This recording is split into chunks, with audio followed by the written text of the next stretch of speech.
Joint family. रोशनी, अब तेरी शादी की उम्र हो चुकी है, सब तेरे लिए लड़का देख रहे हैं और तू है कि 8-9 बजे बिस्तर से उठ रही है। मम्मी, क्या आप भी सुबह सुबह ज्ञान दे रही हो? सोने तो दो कम से कम। क्या करें, अब तेरी हरकतें ही ऐसी हैं। चल अब बिस्तर छोड़ और मेरे साथ खाना बनाना सीख।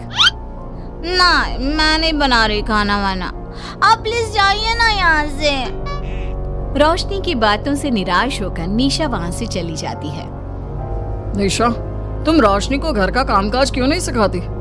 अगर यही हाल रहा फिर तो 2 दिन में उसके ससुराल वाले उसे यहाँ छोड़कर चल देंगे। मैं तो बहुत कोशिश करती हूँ उसे घर की जिम्मेदारियाँ सिखाने की, लेकिन वो मेरी सुने तब ना। आप तो जानते ही हैं ना कि वो कितनी जिद्दी है। हमें निशा के लिए एक ऐसा लड़का ढूंढना होगा जिसका भरा पूरा परिवार हो, सास ससुर से लेकर जेठ जेठानी देवर ननद सब। यहाँ ना सही, लेकिन शादी के बाद उसे वहाँ अपनी जिम्मेदारियों का एहसास जरूर होगा। कुछ दिनों के बाद रोशनी का परिवार उसके लिए लड़का देखना शुरू कर देता है और एक दिन चिराग नाम का लड़का रोशनी को देखने अपने परिवार के साथ उसके घर पहुँच जाता है। देखिए भाई साहब, मैं पहले ही आपको बता देती हूँ, हमारा परिवार बहुत बड़ा है, इसलिए अगर आपकी लड़की हमारे घर की जिम्मेदारियाँ बिना ना नुकुर के उठा सकती है तभी हम ये रिश्ता पक्का करेंगे। अरे ये भी कोई बोलने वाली बात है बहन जी, हमारी रोशनी आपके पूरे परिवार को बैठे बैठे खिला सकती है, इतनी जिम्मेदार है मेरी बेटी। अगर ऐसी बात है फिर तो हमें इस रिश्ते से कोई आपत्ति नहीं है। तो फिर चट मंगनी पट ब्याह के बारे में क्या ख्याल है? हाँ बिल्कुल, शादी में देर किस बात की, 3 हफ्ते बाद ही शादी का शुभ योग है। अगर आपको कोई दिक्कत ना हो तो हम इनकी शादी भी 3 हफ्ते बाद ही करा देते हैं। अरे हमें इसमें कोई परेशानी नहीं है। इस तरह दोनों परिवारों में शादी की तैयारियां शुरू हो जाती है और कुछ ही दिनों बाद रोशनी की शादी चिराग से करा दी जाती है। शादी के बाद बहू, इनसे मिलो, ये है तुम्हारी दादी सास, ये बड़ी सास और बड़े ससुर, ये तुम्हारे जेठ, ये जेठानी, ये दोनों तुम्हारे देवर और ये इस परिवार की सबसे छोटी बेटी सिमरन, यानी कि तुम्हारी ननद है। परिवार में इतने सारे लोगों को देखकर रोशनी का सर चकरा जाता है।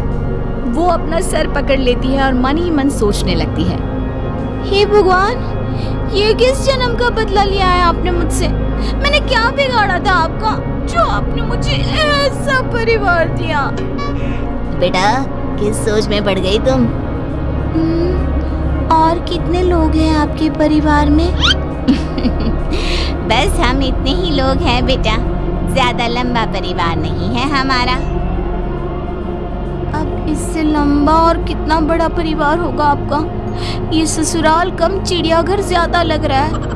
कुछ कहा क्या तुमने बेटा? नहीं मम्मी जी, वो मैं बहुत थक गई हूँ, तो क्या अब मैं सोने जा सकती हूँ? हाँ, क्यों नहीं बहू। चिराग, बहू को अंदर कमरे में लेकर जा। जी माँ। चिराग रोशनी को अंदर कमरे में लेकर जाता है। चिराग, मुझे यहाँ नहीं रहना, मुझे अलग रहना है। ये तुम क्या बोल रही हो रोशनी? अभी तो आई हो तुम और अभी अलग होने की बात कर रही हो। परिवार वालों को पता चलेगा तो कितने दुखी होंगे वो लोग। मुझे नहीं मतलब किसी से, और इसे तुम परिवार कहते हो? ये परिवार कम कोई गली मोहल्ला ज्यादा लग रहा है। रोशनी, अभी तुम नई हो इस परिवार में, इसलिए शायद तुम्हें ऐसा लग रहा है, कुछ दिन में आदत हो जाएगी तुम्हें। चिराग की बात सुनकर रोशनी अपना सर पकड़ लेती है। आपको समझाना तो दीवार में सर पटकना है। मैं सो रही हूँ, लाइट ऑफ मत करना, मुझे अंधेरे में नींद नहीं आती। इतना बोलकर रोशनी बिस्तर पर लेट जाती है। रोशनी को देखकर चिराग का मुंह खुला का खुला रह जाता है। वो भी पैर पटकते हुए बिस्तर के दूसरे कोने में अपना मुंह मोड़कर सो जाता है। अगले दिन, देवरानी जी, आप उठ भी जाइए, सुबह के 6 बज चुके हैं। सोने दो ना मम्मी, क्यों परेशान कर रही हो? देवरानी जी, मैं आपकी मम्मी नहीं जेठानी हूँ। सुबह सुबह क्या मजाक है मम्मी? इतना कहकर रोशनी अपनी आंखें मसलते हुए उठती है और अपनी जेठानी को देखकर चौंक जाती है। दीदी आप यहाँ? पिछले 1 घंटे से तुम्हें उठा रही हूँ, लेकिन तुम हो कि अब उठ रही हो? लेकिन अभी तो सिर्फ 6 बज रहे हैं, आपने मुझे उठाया क्यों? वो इसलिए क्योंकि आज तुम्हारे इस घर में पहली रसोई है, तो खाना आज तुम्हें ही बनाना होगा ना। क्या? मुझे पूरे मोहल्ले के लिए खाना बनाना पड़ेगा? नहीं रोशनी, तुम्हें पूरे मोहल्ले के लिए नहीं, सिर्फ परिवार के लोगों के लिए ही खाना बनाना है। आपका परिवार किसी मोहल्ले से कम है क्या? कुछ कहा क्या तुमने?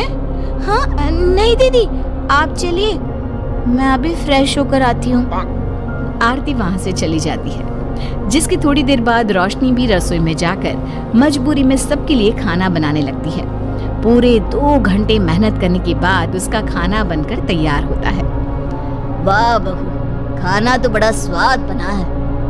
सच में बहू, तुमने भले ही बहुत देर लगाई खाना बनाने में, लेकिन खाना बहुत स्वादिष्ट बना है।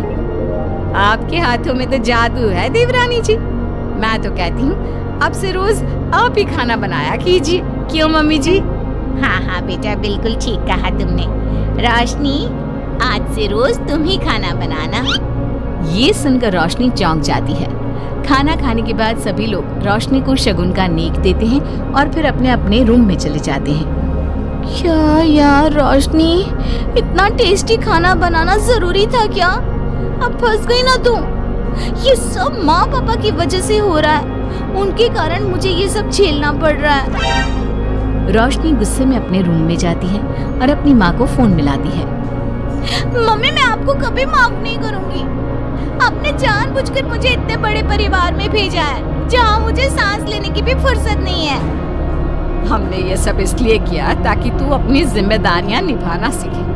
अब मायके की तरह ससुराल में भी अपनी जिम्मेदारियों से मुंह मत मोड़ लेना। मुझे नहीं रहना माँ यहाँ। इस घर में जितने लोग हैं, उतने तो हमारे गली मोहल्ले में भी नहीं थे। माँ, मैं आपसे आपकी सारी बातें मानूंगी, पर प्लीज मुझे यहाँ से ले जाइए। बिल्कुल नहीं, अब से वही तेरा सब कुछ है। वहाँ से भागने के बजाय अपनी जिम्मेदारियां पूरी करना सीख, इससे हमें भी थोड़ी खुशी मिल जाएगी। माँ की बातों से निराश होकर रोशनी फोन काट देती है, जिसके बाद उसकी नजर नेक में मिले पैसों पर पड़ती है और वो फटाफट से बिस्तर पर बैठकर पैसे गिनना शुरू कर देती है। अरे वाह, ये तो पूरे 25,000 रुपए हैं। किसी ने भी 5100 से कम का नेक नहीं दिया। चलो अच्छा है, कुछ तो फायदा हुआ इतने बड़े परिवार में शादी करने का। अब इन सब पैसों से मैं अकेले शॉपिंग करूंगी, बहुत मजा आएगा। शॉपिंग के बारे में सोच सोच कर ही रोशनी अपने बिस्तर पर कूदने लगती है। उसे बिस्तर पर कूदता देख सभी लोग चौंक जाते हैं। भाभी, आप ऐसे क्यों उछल रही हो? छोटी बच्ची हो क्या? अपनी ननद की बात सुनकर रोशनी का मुंह खुला का खुला रह जाता है। थोड़ी देर बाद रोशनी घर में बिना बताए शॉपिंग के लिए निकल जाती है और शगुन में मिले पूरे पैसों को शॉपिंग में उड़ा देती है। शाम में, देवरानी जी कहाँ गई थी आप? जानते हैं सब आपके लिए कितना परेशान हो गए थे, कम से कम आपको बताकर तो जाना चाहिए था ना। सॉरी दीदी, मैं आप लोगों को बताना भूल गई। वैसे इतने सारे बैग किस चीज के हैं? तुम शॉपिंग करने गई थी क्या? हाँ दीदी, वो आज नेक में इतने सारे पैसे मिले थे ना, तो मैंने सोचा क्यों ना मैं उन पैसों की शॉपिंग ही कर लूं। अरे वाह, ये तो बहुत अच्छा सोचा तुमने। मम्मी, पापा, सिमरन, देवर जी, सब बाहर आइए। देखिए रोशनी हम सब के लिए क्या लाई है। रोशनी कुछ समझती उससे पहले ही वहाँ सब लोग आ जाते हैं। क्या हुआ आरती बहू, क्यों चिल्ला रही हो? अरे देखिए ना माँ, रोशनी हमारे लिए शॉपिंग करके आई है। वो देखिए, रोशनी हम सब के लिए कितने कपड़े लेकर आई है। आरती की बात सुनकर रोशनी के पैरों तले जमीन खिसक जाती है। उसके मुंह से एक शब्द तक नहीं निकलता। सच में भाभी, आप कितनी अच्छी हो। बेटा, हम सबके लिए तुझे खरीदारी करने की क्या जरूरत थी? अभी तेरी नई नई शादी हुई है, तुझे अपने लिए लेना चाहिए था ना। एक काम कर, ये सारे कपड़े तू ही रख ले, किसी को कुछ देने की जरूरत नहीं है।